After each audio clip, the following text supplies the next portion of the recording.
Voilà, ce texte que j'avais envie de vous lire ce matin. Ce matin, je vais partir un peu dans tous les sens, mais c'est pas grave. Voilà, des fils d'Issachar, voilà, ayant, vous savez qu'il y avait donc 12 tribus, et chaque tribu avait une particularité. Et les fils d'Issachar avaient cette particularité, ayant l'intelligence des temps pour savoir ce que devait faire Israël. Et je crois que c'est là-dessus qu'on va donc s'arrêter, ayant l'intelligence des temps pour savoir ce que devait faire donc Israël. Voilà, je crois que nous avons tourné une page par rapport à ces années qui ont été des années difficiles, même si encore tout n'est pas encore, je dirais, totalement réglé. Mais en même temps, la vie continue. Vous êtes d'accord avec moi ? Et je crois que parce que la vie continue, eh bien ce matin, eh bien nous voulons donc essayer de pouvoir aller plus loin ensemble. Je crois que j'ai réalisé ces derniers temps que Dieu nous donne la foi pour que son plan se réalise. J'ai bien dit son plan et non pas donc le nôtre.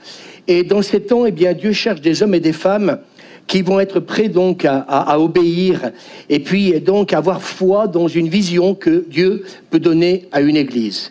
Et on va en parler ce matin. C'est pour ça que j'ai demandé à ce que je puisse faire les annonces, parce que ça va donc avec. Ils ont répondu donc à cet appel de Dieu, et puis ils ont accompli des choses extraordinaires. Et nous croyons que nous sommes dans un temps où nous allons vivre tous ensemble des choses extraordinaires. Et vous vous souvenez, on avait parlé de cette pêche miraculeuse. Et donc, ils avaient travaillé toute la nuit, ils n'ont pris aucun poisson, mais à un moment donné, eh bien, ils ont obéi à Jésus quand Jésus leur a dit de retourner, eh bien, pêcher à l'endroit, j'ai bien dit à l'endroit où ils n'avaient rien pris. Et je voudrais vous dire ce matin, eh bien, peut-être que dans le passé, il y a peut-être des choses qui ne se sont pas passées comme nous l'aurions souhaité, un peu comme ces apôtres qui ont pêché, qui n'ont rien pris. Mais le temps de la pêche miraculeuse, dis à ton voisin, est arrivé. Le jour de gloire est arrivé. Et donc, bien sûr, qu'est-ce qu'ils ont fait? Ils n'ont pas commencé à discuter, on ne voit pas le réveil, il ne se passe rien. Eh bien, on n'a rien pris. Ils n'ont pas discuté avec Dieu. Il y a des moments où il ne faut pas discuter avec Dieu. Ce qui ne marche pas hier, si Dieu dit que maintenant ça va marcher, alors ça va marcher. Et je crois que pendant ce temps, eh bien, il faut nous poser la question, pourquoi les choses ne se sont pas toujours passées comme on l'aurait peut-être souhaité? Eh bien, j'aimerais vous dire que Dieu agit dans nos vies pour faire grandir la foi, pour qu'on puisse continuer à lui faire confiance, même si la prophétie, elle tarde, dit Habakkuk, attends-la. Elle est en marche. Est-ce qu'on peut dire amen? On ne la voit pas toujours se réaliser, mais elle est en marche. Et moi, j'aimerais vous dire que nous sommes en train de vivre des choses magnifiques. Peut-être que vous ne les voyez pas encore maintenant, mais on va en parler donc tout à l'heure. Ça arrive. Dis à ton voisin, ça arrive. Et je crois que si on obéit avec certitude, avec conviction, eh bien, il nous est dit dans ce texte, souvenez-vous, ils ont jeté le filet, il y a eu une grande quantité de poissons, et le Seigneur nous dit depuis quelque temps, c'est fini de pêcher à la ligne, on va jeter le filet ensemble. Et souvenez-vous, dans ce texte, eh bien, il nous est dit qu'ils vont appeler les copains parce qu'ils n'arrivaient pas à retirer, vous vous souvenez, ce grand filet parce qu'il était plein de gros poissons. Alors mes amis, c'est parti, et il nous est dit que donc ces poissons vont les mettre dans la barque et puis que la barque presque donc s'enfonçait. Alors moi j'aimerais vous dire que un miracle c'est toujours surprenant. Et nous croyons que si ce matin nous demandons à des choses grandes à notre Dieu, il va nous les accorder. C'est le moment. Quand c'est le temps, quand c'est la faveur de Dieu, quand c'est le temps, on peut laisser le texte biblique, s'il te plaît, quand c'est le temps de la visitation, quand on sait que c'est le moment où Dieu veut bénir, ayant l'intelligence des temps pour savoir ce que devait faire Israël. Et dans mon cœur, ce matin, je viens de vous dire, cette année, on va faire encore plein de choses ensemble. Et on va les faire parce que nous croyons qu'il y a une intention de Dieu pour agir dans notre église et agir dans cette ville de Voiron. Dimanche passé, beaucoup de personnes étaient là pour cet apéritif et on a vécu des moments, moi j'ai envie de dire, merveilleux, extraordinaires. On a pu, je dirais, eh bien, joindre ensemble le sacré et le profane et ça a dérangé personne. Et je crois que quelque part, eh bien, ce que vous avez entendu de la part donc de Monsieur le maire, tout ce que nous avons pu partager, eh bien, que ce soit pour ce moment d'apéritif, a été des moments où on s'est pincé à certains moments parce que ce que nous attendions est en train d'arriver. On peut dire amen. Alors je disais tout à l'heure, le discernement des temps pour savoir ce que doit faire notre Église. Faute de vision, le peuple périt. Mais quand il y a une vision claire, alors mes amis, on y travaille. Et je voudrais vous dire ce matin, je voudrais vous partager certaines choses parce que nous allons, j'ai bien dit nous, Suzanne, toute équipe pastorale, nous allons avoir besoin de vous comme jamais. Dis à ton voisin, Dieu va avoir besoin de toi comme jamais. Alors je disais tout à l'heure, demander de grandes choses. Et le psaume, donc au chapitre 2, on ne va pas le mettre parce qu'on va garder ce verset, si tu permets. Christina, t'es gentille. Eh bien ce texte dit, demande-moi et je te donnerai. Demande-moi. C'est ça le but de la prière. Demandez. Amen. Et je te donnerai, non pas Voiron uniquement, mais les nations pour héritage, les extrémités de la terre pour possession. Et moi, j'aimerais vous dire que ce matin, vous savez, quand c'est le temps de Dieu, on peut tout demander à notre Dieu. Dis à ton voisin, quand c'est le temps de Dieu, on peut tout lui demander. Et ce texte, il est clair. Demande-moi et je te donnerai les nations donc pour héritage. Jérémie va dire, la parole de l'Éternel fut adressée à Jérémie en ces mots. Voici, je suis l'Éternel, le Dieu de toute chair. Y a-t-il rien qui soit étonnant de la part de l'Éternel? Et moi, je crois que Dieu va transformer les obstacles en opportunités. Et nous voyons dans la Bible qu'il y a plusieurs exemples où des hommes, des femmes ont été transformés, changés pour accomplir le mandat de Dieu. On le voit avec Joseph. Eh bien, quand nous voyons la vie qu'il a eue, on a eu le sentiment qu'il s'éloignait, eh bien, je dirais, de ce songe qu'il a reçu de la part du Seigneur. Et même s'il a fallu attendre 13 ans pour que, eh bien, ce songe se réalise. Et vous savez, des fois, eh bien, moi, j'aimerais dire que depuis une quarantaine d'années, on en a reçu, hein, Suzanne, des prophéties. On en a reçu dans l'Église. Et peut-être qu'on se dit, mais on a le sentiment parfois qu'on s'est plus éloigné de ce que Dieu a dit, qu'on s'en est rapproché. Bien que ce lieu est un signe que malgré tout, beaucoup de bonnes choses se sont, comment dire, accomplies. Et là, pour Joseph, eh bien, quelque part, eh bien, il réalise que Dieu va changer le mal en bien. Et j'aimerais qu'on le prophétise ce matin. Dieu veut changer le mal en bien. Alors peut-être que vous vous dites ce matin, peut-être qu'on se dit, mais on voit constamment le mal. Eh bien, le mal, Dieu va le changer en bien. Amen. Et je crois que toutes les opportunités qui s'offrent à nous ne sont pas là, comment dire, par hasard. Il arrive certaines choses, et peut-être que vous connaissez des personnes qui vivent des situations difficiles, eh bien c'est le moment de les emmener à l'église. Et le peuple dit Amen. Quand c'est le temps de la visitation, quand nous savons ce qu'il faut faire, alors ce qui n'a pas marché hier va marcher aujourd'hui. Amen. Et je crois que Joseph a su à un moment dans sa vie, eh bien que malgré ce qu'il avait reçu, tout le contraire s'est produit. Je voudrais prophétiser ce matin et dire que si des choses contraires se sont produites, eh bien j'aimerais vous dire que le temps de la réalisation est arrivé. Dieu a travaillé nos cœurs, il a travaillé nos vies, il a travaillé notre caractère, il nous a fait grandir dans la foi, dans la patience. Qui aime la patience? Eh bien j'aimerais vous dire que des fois Dieu tarde à exaucer pour qu'on apprenne la patience. Et ça, c'est quelque chose qui n'est pas toujours facile à vivre, mais ça s'apprend. Et j'aimerais dire que Joseph l'a appris. Amen. Vous aviez médité de me faire du mal, il va dire à ses frères, dans Genèse au chapitre 50, mais Dieu l'a changé en bien. Amen. Mais Dieu, le mal, Dieu l'a changé en bien pour accomplir ce qui arrive aujourd'hui, pour sauver la vie à un peuple nombreux. Et moi, je le crois pour cette ville de Voiron. Dieu va changer le mal en bien et Dieu va utiliser notre Église pour le salut de cette ville. Et le peuple dit Amen. Nous voyons aussi qu'Abraham aussi, avec Sarah, il a fallu donc qu'ils attendent avant d'avoir Isaac. Mais dis à ton voisin, mais au temps de Dieu, Isaac est arrivé. C'était impossible. Moi, ce matin, le Seigneur me fait du bien depuis quelque temps. C'était impossible. À 99 ans, à l'époque, une femme tombée enceinte, c'était impossible. Certains pensent que le réveil est impossible. C'est possible. Parce que Dieu a parlé. Parce que Dieu a fait une promesse à Abraham et à Sarah. Et j'aimerais vous dire, Dieu nous a fait des promesses. Est-ce qu'on peut dire Amen? Et ces promesses sont innombrables. Et c'est le temps de leur accomplissement. Moïse aussi, pendant 40 ans, il s'est retrouvé dans le désert. Alors posez-vous la question, pourquoi des fois Dieu permet qu'on soit dans le désert? Pourquoi parfois nous ne sommes pas toujours exaucés tout de suite? Parce que dans le désert, eh bien Moïse a appris à connaître l'Éternel. Il a appris lui aussi ce que c'est que dépendre entièrement de Dieu. Mais j'aimerais vous dire qu'au temps de Dieu, il a été le libérateur que Dieu avait choisi donc pour lui. Et je prophétise ce matin que nous sommes dans le temps de Dieu et que Dieu dit à ton voisin, fais de toi, il fait de nous, tu peux le lire à ton voisin, il fait de toi, il fait de nous un libérateur. Mais Seigneur, j'ai le sentiment, eh bien, quelque part, d'avoir été mis de côté. Eh bien, Moïse, tu as été mis de côté, mais je t'ai préparé. Amen. Et le livre des Hébreux nous dit, conservez jusqu'à la fin une pleine espérance, en sorte que vous ne vous relâchiez point et que vous imitiez. Amen. Ceux qui par la foi et la persévérance,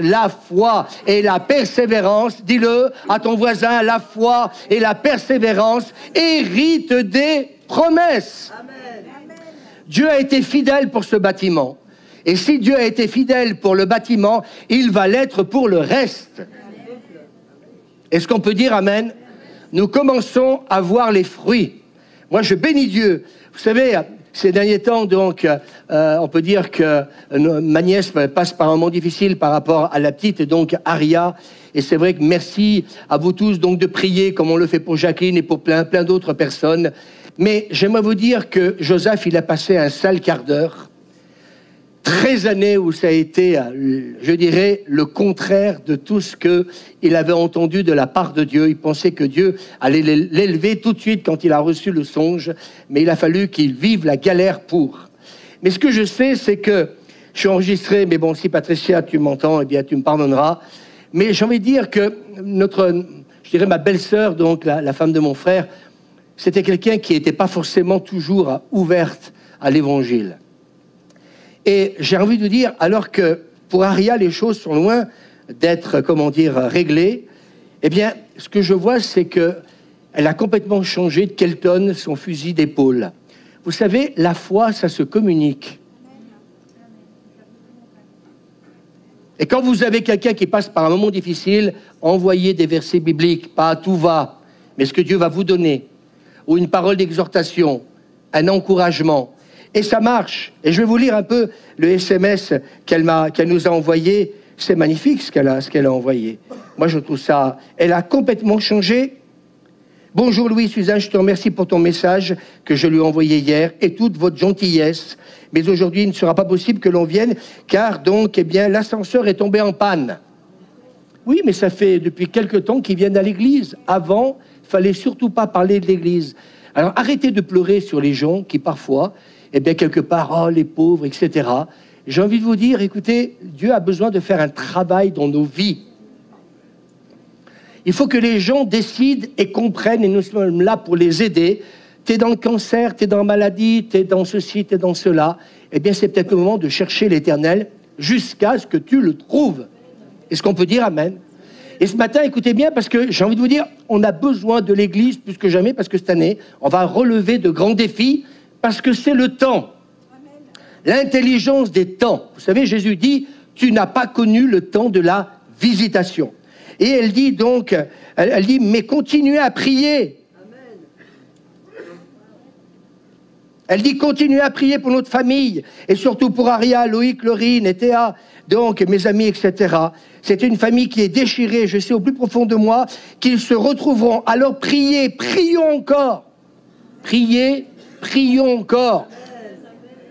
Vous voulez des signes? Je pourrais vous en donner, mais il y a beaucoup de choses que je ne peux pas dire, parce que malheureusement, c'est confidentiel. Mais quand je parle de la pêche avec les gros poissons, nous sommes en train de le vivre. Vous le verrez dans quelques temps. Donc, voilà, donc un peu ce qu'elle marque. Et moi, quand je lis ça, je me dis, waouh, mais c'est plus la même. C'est plus la même. Le langage a complètement changé. Vous savez pourquoi? Parce qu'on ne s'est pas mis comment dire, on ne s'est pas lamenté. Je crois que vous savez, à un moment donné, on est là pour continuer à faire confiance à Dieu. Alors je sais que certains, Rachid, je sais, Jean-Pierre, Françoise, battez-vous. On fait quoi? Est-ce qu'on subit je dirais, la tumeur, comment dire, de Aria? Non. les résultats cette semaine, ils n'ont pas été positifs, mais ça ne veut pas dire que parce que ce n'est pas positif, que Dieu n'a pas dit son dernier mot. Dieu travaille le cœur de Patricia, il travaille le cœur de mon frère. Il ne voulait pas venir à l'église, il ne voulait pas entendre parler de l'église. Laurine, touche là. Loïc, touche là. Ce que nous attendons, c'est qu'eux aussi crient à l'Éternel. Et alléluia, et quand ils vont le faire, j'aimerais vous dire qu'on est en train de commencer à préparer le miracle. Et j'aimerais vous dire que le miracle ne se produit pas par hasard, il se produit parce qu'il y a des intercesseurs, il y a des hommes et des femmes qui prient. Amen. Et non pas qui se lamentent. Moi, toute la semaine, je reçois des messages. J'en ai reçu un de Rachid cette semaine par rapport à sa nièce, etc. Je reçois que ça tous les jours. Mais j'aimerais vous dire une chose, notre espérance est en Dieu. Nous sentons que cette année, on va changer les choses. Vous savez que dimanche prochain, c'est pour ça que j'ai demandé à ce qu'on ne fasse pas les annonces, dimanche prochain, il va se passer quelque chose encore dans votre église. Il y a Sabrina, donc, il y a ses parents qui viennent, famille de musulmans. Oui, mais vous croyez qu'on vient le matin prier pourquoi? On parle de la prière pourquoi dans cette église? Vous savez, moi je suis en train de vous dire, ce qui va libérer le miracle, c'est nos cris, c'est nos prières, c'est notre intercession. Pour l'amour de Sion, pour l'amour de Jérusalem, pour l'amour de ma famille, je ne me tairai pas. Amen. Seigneur, on ne se taira pas. Amen. Pour ta nièce, Rachid. On ne se taira pas pour votre fils. On ne se taira pas pour Jacqueline. On ne se taira pas pour toutes celles et ceux qu'on aime. Amen. Mais quand c'est le temps de Dieu, ce qui n'a pas marché hier, va marcher donc aujourd'hui. Est-ce qu'on peut dire Amen? Et je crois que ce matin, eh bien, j'ai envie de dire que oui, dimanche prochain, donc, j'ai eu Sabrina cette semaine, ce matin, elle devait venir, puis son fils a vomi, donc elle n'a pas pu venir. Mais la semaine prochaine, il y a à peu près 7-8 personnes de la famille de Sabrina qui viennent. Peut-être plus, on n'en sait rien. Mais en même temps, il y a une ancienne élue aussi, donc, qui vient aussi dimanche prochain. Et ceux qui disent « Ah, il s'est passé quoi dimanche passé ?» Ben, dimanche passé, on a eu de super contacts avec les gens. On n'a pas voulu annoncer l'évangile, c'était pas le moment, mais on a fait des choses. Et puis, je vais vous dire que ces personnes que nous avons donc vues dimanche passé, moi, pour ma part, je vais les réinviter, même des élus. Et il y a une ancienne élue qui vient. C'était quelqu'un qui, mes amis, eh bien, ne voulait pas entendre parler de Dieu. Et puis, depuis quelques années, elle est venue quelquefois à certaines manifestations. Vous voyez, quand on sème, mes amis, il va y avoir une récolte, mais ce n'est pas toujours un ricin qui va pousser en une nuit. Parfois, c'est un chêne, il faut du temps. Et puis, mes amis, dimanche passé, je l'ai vu dans un sale état, et j'ai parlé avec mon cœur. Et là, c'est le pasteur qui lui a parlé, et qui lui a dit, ce serait bien qu'on puisse prier pour vous. Quelqu'un qui était athée, quelqu'un qui ne voulait pas entendre parler de Dieu. Tout ce travail de relation, l'évangélisation par la relation et non pas à coup de versets bibliques. Mes amis, ça a marché. Et je lui dis, il y a une famille de musulmans qui va venir donc eh bien, témoigner. Et puis je sais que dans la famille de Sabrina, il y a des personnes pour qui nous devons prier parce qu'ils attendent un miracle. Amen. Eh bien, mes amis, je l'ai invitée. Vous savez ce qu'elle m'a dit? Elle m'a dit oui. Elle m'a confirmé cette semaine par SMS qu'elle vient. Mais elle vient, vous savez, non pas pour s'asseoir. Moi, je vais prêcher l'évangile dimanche prochain. Quand c'est le moment, c'est le moment. Il y a un temps pour tout, dit l'Ecclésiaste. On va annoncer la couleur. Et puis, on va faire un appel. Équipé de prière. Préparez-vous la semaine prochaine. On va prier pour les malades. Amen. Et on va voir la gloire de Dieu. Amen. Parce que, mes amis, l'intelligence des temps pour savoir ce que devait faire, donc, Israël. Et nous savons ce que nous avons à faire. Et j'ai dit à cet élu, nous allons prier pour vous. Et elle m'a dit oui. On peut dire amen, ça va faire du mal à personne. Hein. Elle m'a dit oui. Donc une autre danseuse qui est avec Nadine, qui est venue aussi dimanche passé, elle m'a dit, monsieur le pasteur, il va falloir qu'on revienne plus souvent.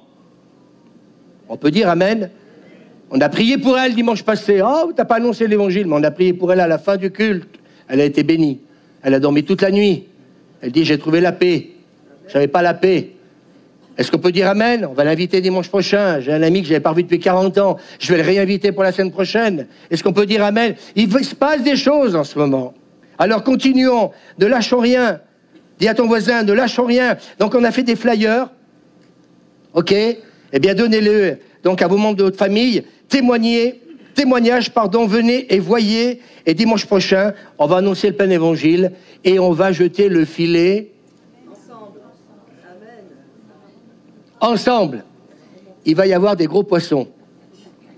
Est-ce qu'on peut dire amen? Amen. Gloire à Dieu. Cette semaine, j'ai eu aussi un entretien avec une personne aussi. Ça s'est bien passé. J'ai eu une réponse par SMS. Merci pour la confiance. Merci de m'avoir écouté. Merci d'avoir pris ce temps avec moi.